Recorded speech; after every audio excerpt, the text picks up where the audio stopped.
अवकाळी पावसानं राज्यभरात शेतकऱ्यांचं कंबरडं मोडलेलं असताना पालघरमध्ये सरकारकडून एका शेतकऱ्याच्या जखमेवर मीठ चोळण्याचा प्रयत्न झालाय।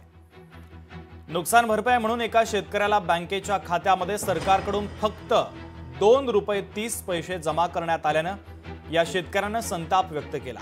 प्रधानमंत्री फसल योजनेतून हे पैसे जमा झाल्याचा मेसेज या शेतकऱ्याला आला असून या प्रकारासंदर्भात आता शेतकरी आक्रमक झालेले आहेत।